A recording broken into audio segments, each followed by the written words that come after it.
Hello, I'm Waqar Rizvi, and this is Scope. We're going to start off today's show by once again revisiting the issue of the JCPOA now that President Raisi is the president of Iran.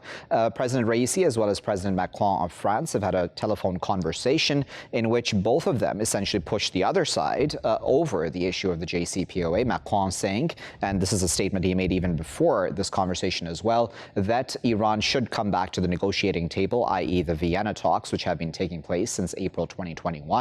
Raisi, now in office, has reiterated essentially Iran's stance. It's not a new stance, that Iran's rights should be respected within the JCPOA and that the Iranian people should receive the benefits that they were promised within the original deal that had been signed before, of course, Donald Trump had walked away from it during his tenure.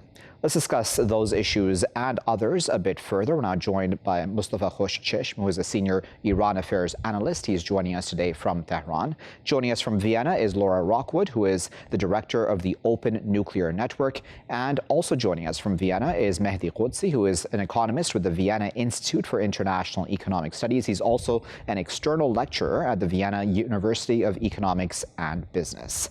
Mahdi, Laura, and Mostafa, thank you to all three of you for joining us. Mahdi, I'd like to start with you. How important do you think the European stance is right now going ahead as far as saving the nuclear deal goes and any benefits that Iran might be looking for? Hello and good afternoon to you and to your guests from Vienna. Well, actually, from the side of European, they are serious, but they didn't, they didn't provide benefits that JCPOA was promising. But I can talk about the Iranian side because the Iranian side is now experiencing multiple crises. So one of the most important crises is the geopolitical crisis that has led to economic crisis in Iran. So the gross domestic product of Iran is now below its level in 2017 because of several years of recession. And that's due to the crippling sanctions and U.S. secondary sanctions that were imposed against Iran, so Iran could not export its oil.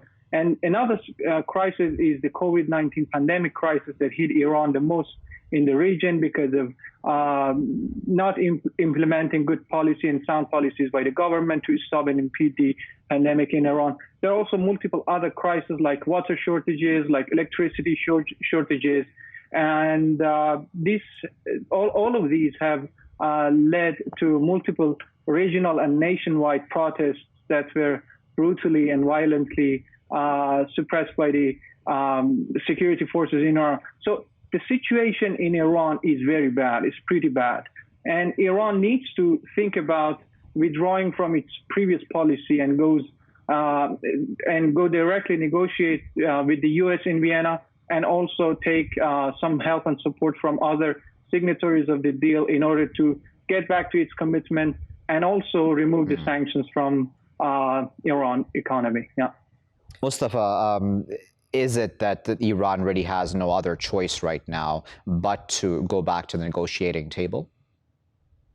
Thanks for having me, Waqar. Well, Iran is dealing with much hardship because of sanctions, corona outbreak that has crippled global economy as well as mismanagement, corruption, and others.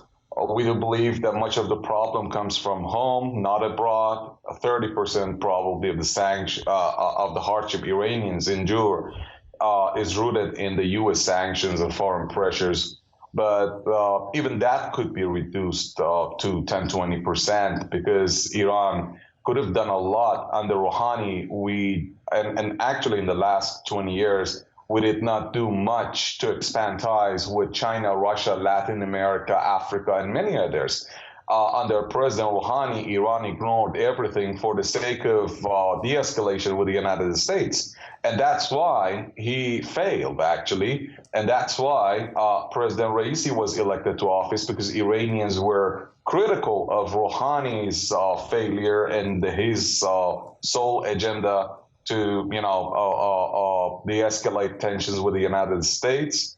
And they believe that much could have been done domestically through developing domestic economy, developing ties with the neighboring states, and others that fall outside the Western Bloc. So Iran, I believe, is going to move the other way. It's not going to act like the past 8 years.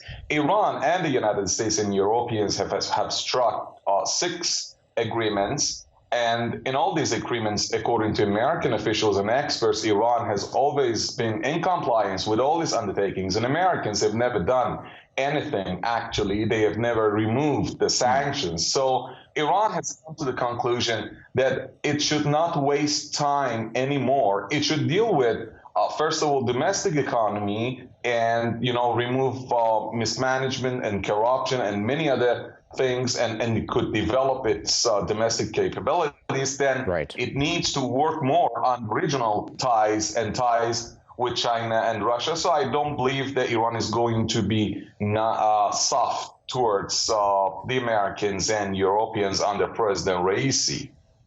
So Laura, give us your point of view from your vantage point as well, sitting in Europe. What do you think the European role will be, should be at this point? I think the Europeans should continue to exercise a role in mediating this dispute. I would like to see the Iranians come back to Vienna as soon as possible. I believe that the nature of the conversation is certainly going to shift with the change in administrations in Iran. But I do believe, my perspective, my take on it from talking to some of the negotiators, is the other 6 parties are committed to getting the JCPOA back on track, including with the lifting of sanctions. And I would like to take issue with the previous speaker. The U.S. did, in fact, take steps to remove sanctions, but unfortunately, and this is where the trouble really happened, was when President Trump withdrew the United States from the deal. So I think there's still time for a deal. I think there are options to Iran to take, and I hope it chooses to take the option of diplomacy and negotiation. Mahdi, the facts as they are that Iran and the P5+1s, we're talking about all the countries who are parties to this deal, came to this deal, agreed upon this deal after many years of negotiations. It didn't happen just overnight, right? So the Iranians, for a very long time, and still till now, they would argue, lived up to all of their commitments within the JCPOA. But as we know, the Donald Trump administration did not. Why then should it be Iran who is making the effort to come back to the deal or to ensure that the deal survives? I mean, if the other parties want to ensure, as they say, a nuclear weapons-free Middle East, for example, why can't they be the ones making those gestures? Well, first of all, I should say that we should think about this pragmatically instead of watching what historically happened, because historically it started 42 years ago when there was hostage crisis in Iran. So there was the first sanction imposed by the United States against the Islamic Republic. So, and then it continued and continued until 2009 when the hardliner president Ahmadinejad was taking the government, and there were some violent suppression of the Green Movement in Iran, and also there were some activities of nuclear activities in Iran. So again, there were some new sanctions against the Islamic Republic. So this is not new. This is nothing new. And after that, of course, Trump withdrew the United States from the nuclear deal. And there is a problem here because, because they didn't do what they promised the United States. But of course, there were some problems in the deal that allowed the U.S. president to withdraw unilaterally from the deal and impose, again, new sanctions against Iran. So following what your other guests were saying, I'm not sure that the moderate President Rouhani had any problem, had any mistakes in his government for this occasion that U.S. President Trump withdrew the U.S. from the JCPOA. But I think hardliners in Iran at that time that were controlling ballistic missile program and other programs in Iran, they were trying to somehow sabotage Rouhani's achievements. And at the end, there were new U.S. sanctions. at the second round of Rouhani's presidency, he didn't have any chance to renegotiate another deal with the U.S. because all orders were coming from the top. So hardliners in Iran were sabotaging Rouhani. And now the political atmosphere in Iran, all of the bodies, all of the units in the government, in the state, they are now hardliner. They are very uniform. So they have a chance to do what they wanted to do with the U.S., which could be negotiation to remove Okay, the sanctions. Mahdi, I'm going to come in because I want Mostafa to come in on this point. Mostafa, that has been an argument, the argument Mahdi just put out there about Rouhani, that has been, and I'm sure you've heard it before as well, put out there that it was the establishment, the deep state, or whatever we want to call it in Iran, that prevented Rouhani from being able to once again ensure that the deal survives, as in made his hands weak in that sense. What is your assessment of Rouhani, his legacy, his track record when it came to the JCPOA, even during his second tenure?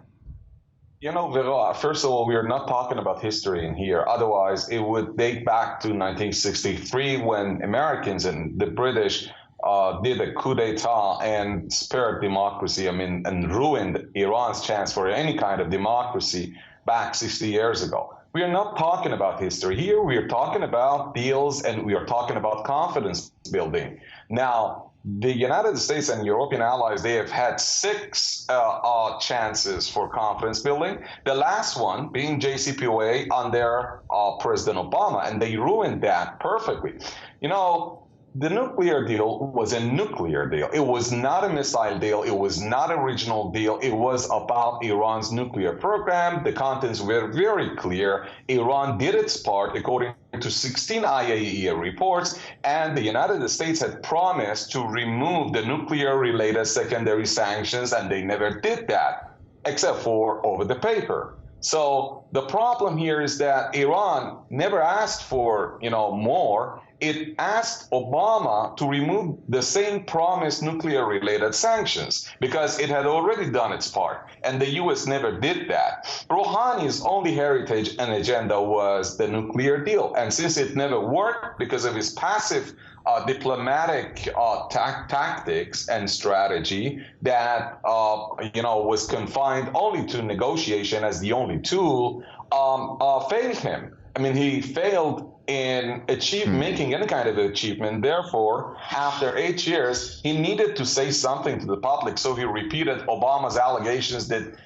the ballistic missile program should have stopped. Okay, it was a nuclear deal. How come Iran should stop its defense program? It's a country that's under the constant threat of Israelis and Americans. It should never give up its defense weapon systems. But what matters now is that it was because of his shortcomings, Rouhani's shortcomings, that people voted to Raisi. Now, there are 2 groups of people who voted for him. Some believe that he should discard the JCPOA, but a major portion of those who voted for him believe that JCPOA should remain, but not with the same weight and pivotal role that it had before. Iran's strategy should change in order to force the United States shift its containment strategy towards a conflict resolution approach, and that's possible. And Iran, President Raisi has a well-thought, detailed strategy to deal with that, which is different from Rouhani's strategy, but Iran will be back to talks in Vienna with a different strategy.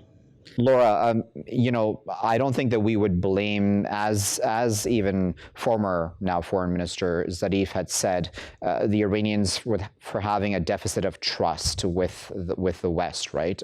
I'm paraphrasing words that Zarif had said during the negotiations, the height of the negotiations, the nuclear deal negotiations, that is. And now that whatever has happened with Donald Trump walking away, and even the geopolitical reality as it stands right now, I would think that if we were to put if the Europeans were to put themselves in the Iranians' shoes, they would probably appreciate that they're also coming from a place of just mistrust, even in the Europeans. And do you think that the Europeans are willing to, or even able to really respond to that and appease the Iranians?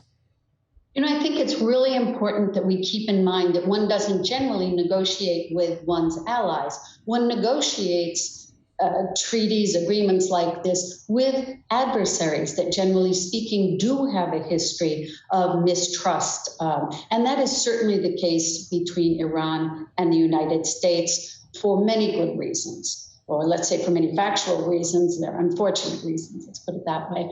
So, I think the Europeans share the view that the dissatisfaction with the Trump withdrawal of the United States from the deal. So it is going to require some confidence building, some trust among the negotiators. It has to happen in order to succeed. So I think it is natural that you negotiate something with an adversary, and generally that happens because you have a history of distrust, but that's how you establish and move forward a different relationship. And I would hope to see that relationship change in the future. I also want to point out that much like the United States, Iran suffers or, let's say, benefits from a real duality in their views about foreign policy. So, in effect, even though President Biden wants very much to get back on track with Iran through the JCPOA, he has limited political capital that he can spend. And that was very much true with President Rouhani as well. Unless you have a highly unified government that has a highly unified policy, then you're going to have to have each side go back to its constituency and explain to them why this was a negotiated deal. We didn't get everything we wanted, because that's not a sustainable deal, but we got what was most important to us. And I think in the case of Iran, what President Raisi is going to be focusing on is the lifting of sanctions.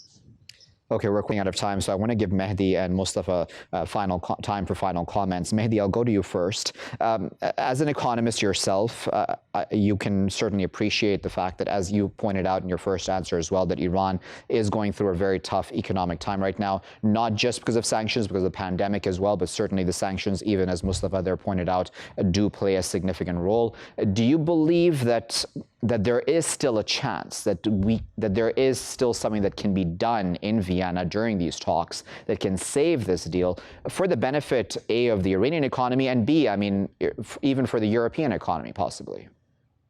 Well, I think we should only hope, because the negotiations were not successful in the past 6 rounds because nuclear deal is not the only thing that matters for Iran and matters for other countries. So there are several other issues: human rights violations, missile program, regional issues. All of these issues should be on the table, because unless these issues are resolved, Western, European, Japanese, multinational companies, they will not invest in Iran. In order to have sustainable growth, in order to have sustainable development, long-run growth, Iran needs to have investment from other countries to import technology from Western world. Not only China, not only Russia, because Russia and China, they're not advancing their technologies as other Western or European countries do. They don't have the capacity to transform Iranian economy to some more advanced economy. So in order to have a good plan for future of Iran, Iran should finally come to the negotiating table and resolve all its issues with the U.S. So that's why I think all of these issues will not be soon resolved in this year at least. Okay, Mostafa, final word. I wanted to get your response certainly to what Mahdi there said. Do you see light at the end of the tunnel? Can Iran have good relations with maybe not all of Europe, but individual countries? I mean, the call between Macron and Raisi, at least in the readout that came out even from Iran, was not a totally negative call. No, Macron was trying to do a carrot and stick policy in order to persuade President Raisi in order to get back to the Vienna talks and give in to the U.S. demands. But it's true that Europeans should not be seen as one entity and body. The trio, Germany, France, and the UK, they are, pursuing the U.S. policies, but Italy, Spain, and others, they could do deals with Iran, especially when it comes to small and mid-sized engineering and service companies. But let's wrap it up. I mean, For 6 times, Iran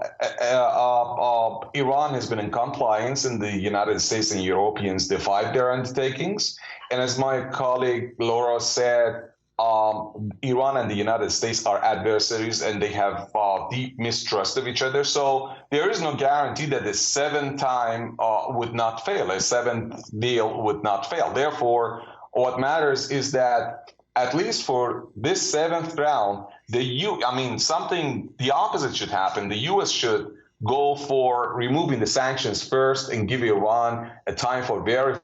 Okay, I have lost our connection there with Mostafa, but we would have to leave it there for now anyhow, because the clock has gotten the best of us. We appreciate though Mostafa, Laura and Mahdi for taking their time out today to discuss this issue with us. As we showed you there are opposing views on this issue, but these are complex issues because the geopolitical realities have changed. The other side's grievances with Iran, as well as Iran's grievances with the other side, are significant, probably a longer list now than was existent on both sides when the deal was originally signed back in 2015. But how does one overcome this? Can we add on issues like missiles, human rights, etc., because those are issues that the other side has grievances with? Or should it be that, listen, let's at least respect this one deal that had been reached and it was so hard fought, where compromises were made on both sides, so that at least a little bit of trust building can begin, and then once it's proven that both sides live up to this deal, then let's bring in other issues and then come up with separate agreements if need be, and or discussions on those other issues. That seems logical to me, but of course the political realities on both sides make this very, very tough to reach, I'm sure. I'll be back with my next segment after this break. Welcome back, viewers. You're still here in Scope with me, Waqar Rizvi. Now, a former U.S. general who was involved, more specifically, in the war on Afghanistan, or the Afghan war, if I may use that phrase, has said that the war on terror had many issues, and of course he did outline this in great detail in an interview he did with the Daily Beast. But in this segment of today's show, we're going to try to just view the legacy of the war on terror as a whole for the Americans itself, and whether or not it really met, I should say, the stated goals, and that is, of course, homeland security, ensuring terrorism was defeated around the world, etc. And we're not just going to be holding on Afghanistan, but certainly that's a huge example that stands in front of us now that especially also the United States has walked away from it, and everything that we're seeing currently playing out on the ground there as well. Let's discuss these issues a bit further. We're now joined by Dr. Abdi Ismail Samatar, who is a professor at the Department of Geography, Environment and Society at the University of Minnesota. He's joining us this afternoon from Mogadishu in Somalia. Joining us from Bradford, UK is Dr. Paul Rogers, who is an Emeritus Professor of Peace Studies at Bradford University. And joining us from South Bend, Indiana is Dr. Mary Ellen O'Connell, who is a Professor of Law and a Research Professor of International Dispute Resolution at the University of Notre Dame. Mary Ellen, Paul, and Abdi, thank you to all three of you for taking your time out to join us today. Abdi, I'd like to start with you. Within the war on terror, in fact, we've had significant amounts of drone strikes, even where you're sitting in Somalia, right? And I wonder what your thoughts are about whether or not those have been successful or not in, again, bettering homeland security for the United States. Well, two things to think about, actually. The drones are located maybe about less than a mile from where I am sitting today in Mogadishu. But if you look at the number of people who are killed annually by cars in the United States, it's anywhere up to 30 to 40 million people. I'm sorry, 30 to 40,000 people, not million, God forbid. And we don't send the troops to the streets of the United States. Yes, 9/11 was a horrific event, terrorist event, and all of that. But I think it was misjudged, and there were a different agenda rather than the war on terror. And in my assessment, America is not any safer today than it was before 9/11. And then secondly, the cost of not only the war in Afghanistan and Somalia and other places, but the cost of security in the United States itself has skyrocketed. And so when you look at it all around, the only thing that it has succeeded in doing, that's the war on terror, is to sort of disorganize, dismantle, and create chaos in many Muslim countries in the world, whether it's Iraq, whether it's Syria, whether it's in fact Somalia here and a few other places. And what we are seeing in Afghanistan is that that place is no more secure from the Taliban than it was in 9/11. And so I'm not certain, I'm certain that the general is correct in saying that the war on terror has not been won. In fact, I would suggest that it has been lost. Mary Ellen, what are your thoughts about what General McChrystals said? It's significant, is it not, coming from him? And this is not a new statement that he made. He made this back in 2020, according to the author of the Daily Beast article. But nevertheless, it gives pause to one. And one wonders then, do you think that the United States has then learned the lesson not to repeat these mistakes? Tragically, I do not think we have learned the lesson. I want to associate myself with all the comments of your first guest. The major problem for the United States, the insecurity and violence that we are experiencing today of a truly bitter and momentous kind, has to do with our unequal society when it comes to race, and also the development of homegrown terrorists in the form of white supremacist groups and others. The attack on our Capitol on January 6th was the most severe threat to our way of life, our commitment to the rule of law. And all of that, I believe, is bound up with that fateful moment when President George W. Bush declared a global war on terror within hours of 9/11, because that declaration was in direct contrast with opposition to the rule of law. There's no such thing as a war without actual fighting, engagement by both sides. And there was no war on terror. There never has been. You can't have a war against a concept like terrorism. So instead of following the law, which would have, in the case of Afghanistan, led us to work with the Taliban to help them rid the country of al-Qaeda, and then work to, within different countries, to build up their own internal criminal justice and governance systems so that they could handle terrorist problems through the criminal justice system, we turned our back on that. We began a war in Afghanistan that has lasted 20 years and that we're leaving to terrible destruction and continued violence. We opened Guantanamo Bay, where people have been incarcerated for all these years with no trial. We wanted to do two things. We just, after 9/11, we wanted to project U.S. power in the world through killing without warning and detention without trial. And that has had a long, corrosive effect on the rule of law in the United States, respect for our Constitution, respect for our courts and our elected leaders, and even worse, impacts in the countries we've been speaking about.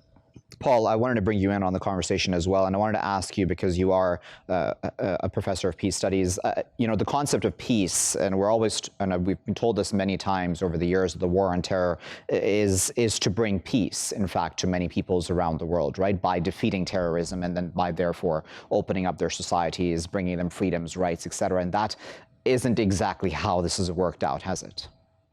No, it isn't. And I think in many ways one has to go right back to the event of 9/11. It was a huge shock in the United States. It was at a time when the Bush administration had come in and was seeking what was called a new American century. So the United States would lead the world, in a sense, into a system of governance, which was basically free market liberalism, and that this would be better for the world as a whole. Given that very strong mood, it was almost inevitable that the 9/11 events would lead to war. There were few people who argue otherwise. I was part of a group at the Oxford Research Group, a British think tank, which published a paper immediately after 9/11, a couple of weeks after, before the war started, arguing very strongly about not going to war, that this was not what was required. If anything, Al-Qaeda itself probably wanted a war because it wanted to trap the United States. Frankly, we got nowhere. One can lecture at a British Defence College now and say that was an alternative, and people would nod a possible agreement. But at the time, people were not interested in that.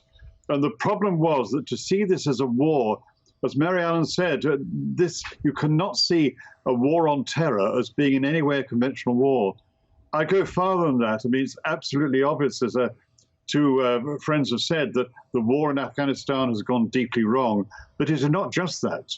we've had 4 failed wars in the last 2 decades. There was obviously Afghanistan, there was Iraq between 2003 and 2011 effectively, which never brought peace to the country. There was Libya, which we forget, which has led to a failing state, which is a magnet for jihadists. And then we had the ISIS war, the air war against ISIS, which again appeared to work, but has failed.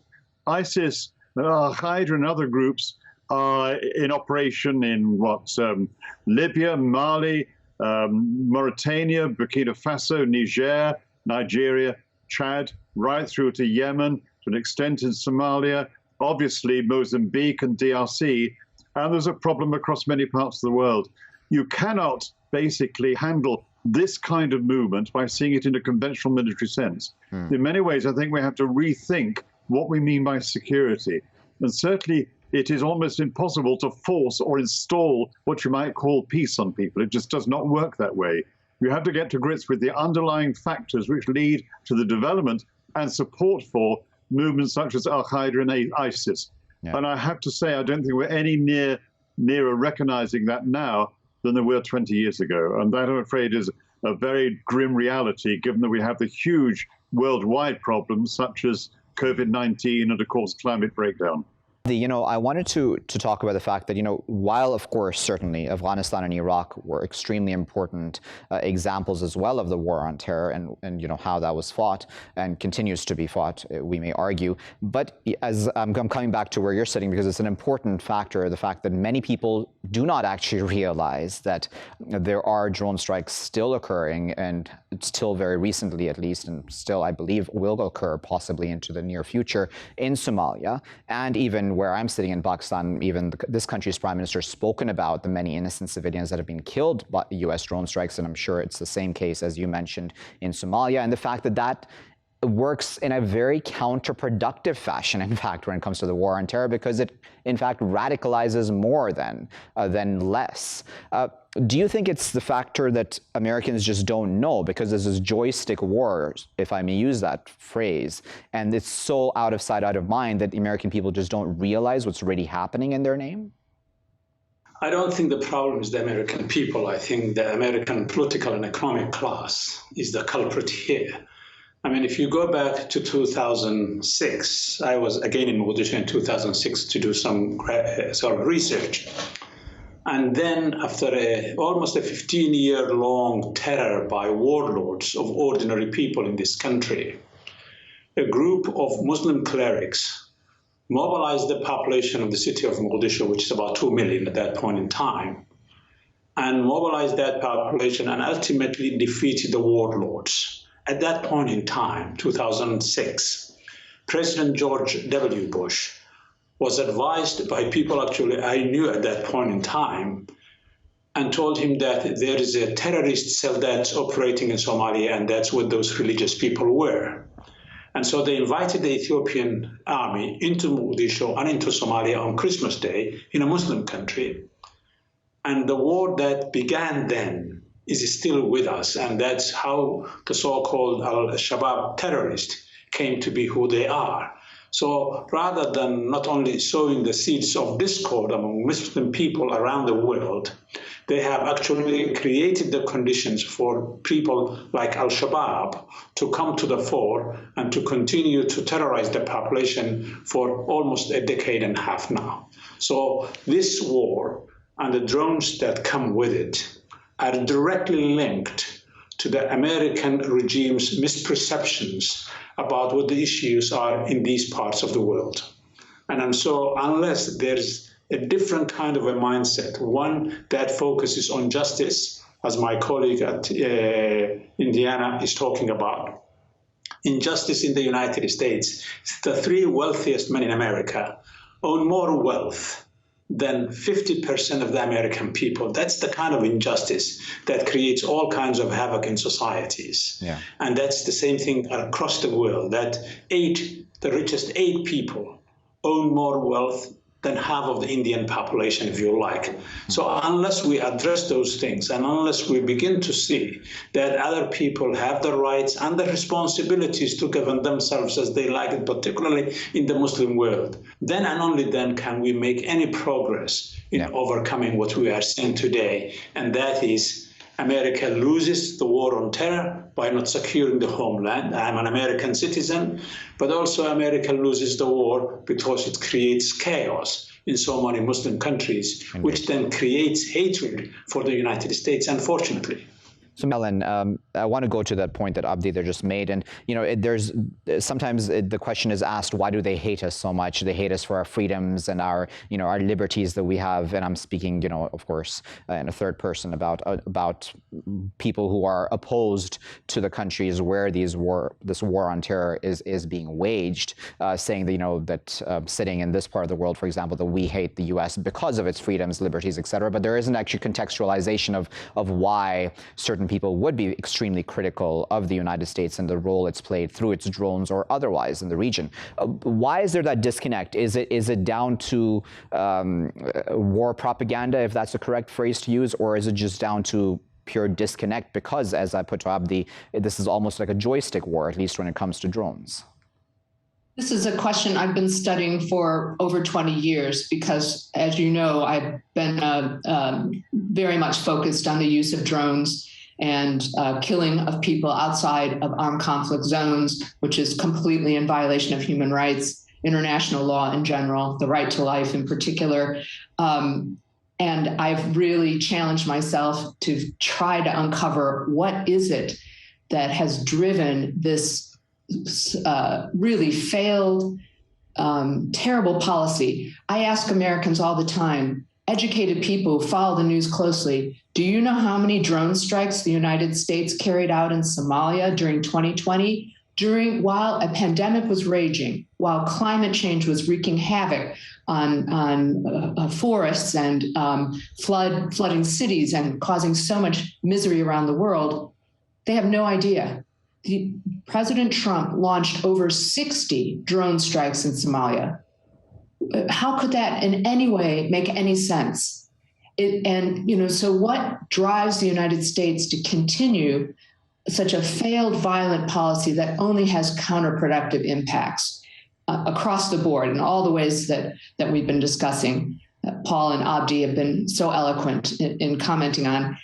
And I really think we've been taken over by a mindset, by an ideology very prominent in political science, and that it's incumbent on educators like the three of us and you as a journalist to try to reverse this, to help the United States get out of this locked ideology that creates a militarist response when that is completely wrong-headed. Yeah. The ideology is political realism.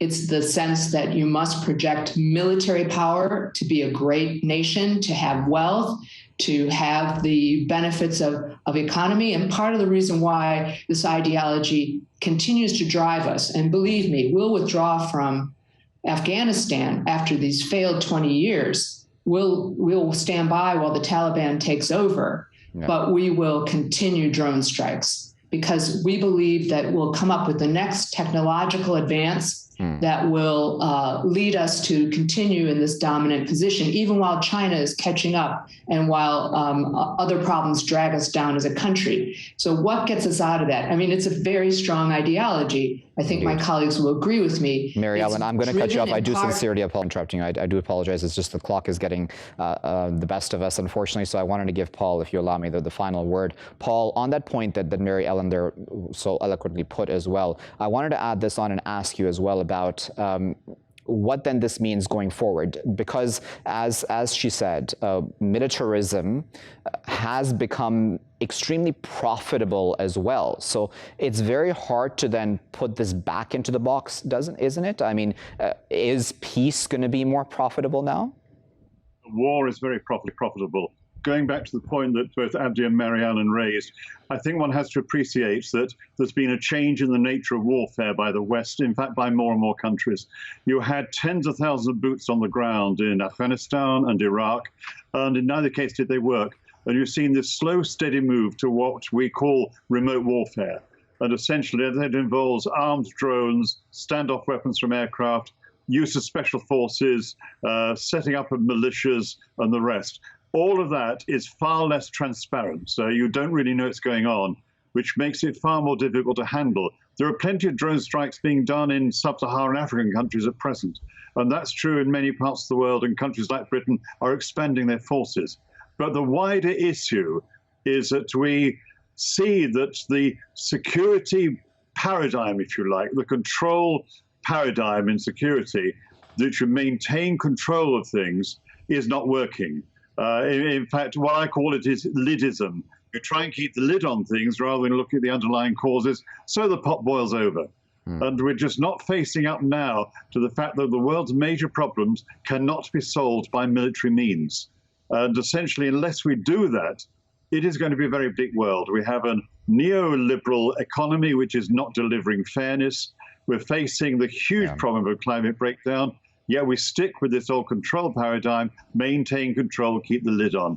And there has to be a real rethinking of what we mean by security, with a much greater tendency for it to be based on the rule of law and accepted international law. Very well. We're going to get our final word. We really appreciate Paul, Abdi, and Mary Ellen for the context and the great information they brought to this conversation. I've learned a lot, and thankful for them to take their time out of their busy schedules to share their insights with us. We were discussing there the war on terror. General McChrystals' comment back in 2020 to the author of that article in the Daily Beast, Spencer Ackerman, about the fact that the war on terror was not, in his point of view at least, worth it. And it's really hard to argue that it has been worth it. Just looking at the facts, as we've discussed in this conversation, and even beyond this conversation, one can easily do the research and it's out there. It's just that not enough people are aware, unfortunately, of the fact that there are still drone strikes happening in a country like Somalia. And that's so, it's spoken of so less that unfortunately people are just not aware, and they should be aware because it's all happening in the name of the United States of America. So the repercussions very much do fall, at least upon the image of the United States, whether it likes it or not. And I'm sitting in a country in Pakistan as well where drone strikes have killed many, many, many innocent civilians. And even the Prime Minister of this country has said that that is one of the main reasons that people have been radicalized in certain regions of this country, because they've seen innocent family members being killed, essentially through this joystick war, as I said during one of our conversations and questions with our experts. I'll leave it there for now. I've been Waqar Rizvi. Thanks for watching.